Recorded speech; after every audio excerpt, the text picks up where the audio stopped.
100 साल की सास। अरे मम्मी जी, थोड़ा उम्र के हिसाब से काम किया करो। कहीं कुछ हो गया तो लोग बोलेंगे बहू ने बूढ़ी सास का ध्यान नहीं रखा। बहू, तुम भी थोड़ा कम और धीरे बोला करो। कहीं चिल्लाते हुए कभी कुछ हो गया तो वही लोग बोलेंगे 100 साल की सास भली चंगी बैठी है और बहू बेचारी चलती बनी। वैसे मम्मी जी, दादी बिल्कुल ठीक बोल रही हैं। हैं? क्या ठीक बोल रही है? वो जो कुछ भी बोले वो सास है, पर तुम क्यों बोल रही हो?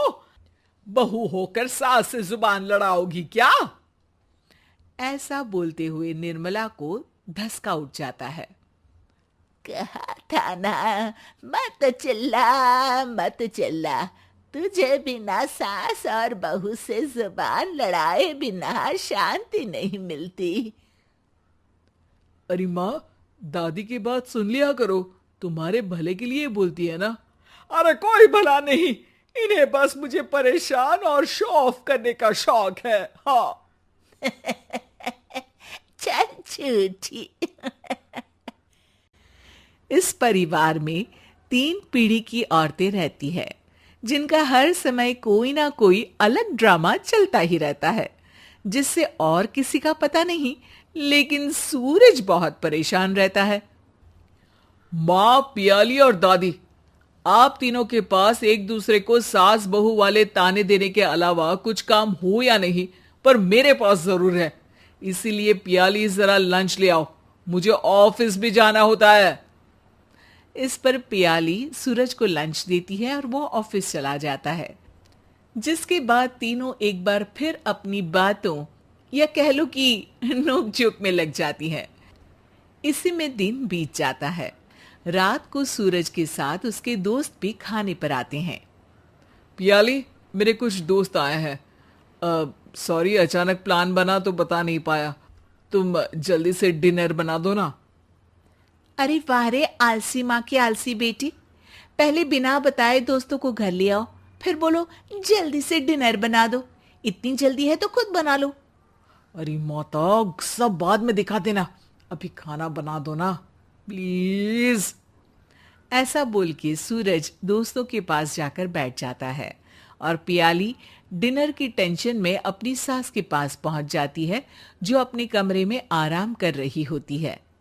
मम्मी, सूरज अचानक दोस्तों को घर ले आए हैं, क्या करूं अब? कुछ ऐसा बताओ ना जो जल्दी बन जाए और सर्व करते हुए भी अच्छा लगे। अरे रेस्टोरेंट से मंगा ले, दोबारा परेशान मत करना, सोने दे मुझे। इतने में दादी सास भी वहां आ जाती हैं। वाह, आलसी का आइडिया भी उसी की तरह बेकार है। कोरोना में बाहर से खाना मंगाएंगे। बहू, तुम सो ही जाओ, वही काम अच्छे से कर सकती हो। चल पियाली, मैं बताती हूँ क्या करना है। इस पर दादी सास पियाली के साथ मिलकर सारे मेहमानों के लिए खाना बनाती है, जिससे उन्हें ज्यादा मेहनत भी नहीं करनी पड़ती और सबका पेट भी भर जाता है। दादी के इस आइडिया से पियाली और सूरज बहुत इम्प्रेस हो जाते हैं। दादी, क्या यही खाना आपकी इस उम्र में इतना एक्टिव रहने और एंडलेस लाइफ का राज है? वैसे दादी ने आज तक राज किसी को बताया नहीं। इन्होंने ससुर जी तक को नहीं बताया, तभी तो वो ऊपर पहुंच गए और ये अभी तक यही है। तेरी सास मेरे ऊपर पहुंचने का ही इंतजार कर रही है, पर इस आलसी का ये सपना पूरा नहीं होने वाला। क्यों जी, अमर होने का वरदान लेकर आई हो क्या? अमर का पता नहीं, पर लगता है तुझसे लंबा जरूर जी लूंगी। इससे पहले कि दोनों सास बहू में कोई बहस शुरू होती, पियाली बीच में बोल पड़ती है। ठीक है, आप दोनों लड़ क्यों रही हैं? हम तो चाहते हैं कि आप दोनों हमारे साथ हमेशा रहें।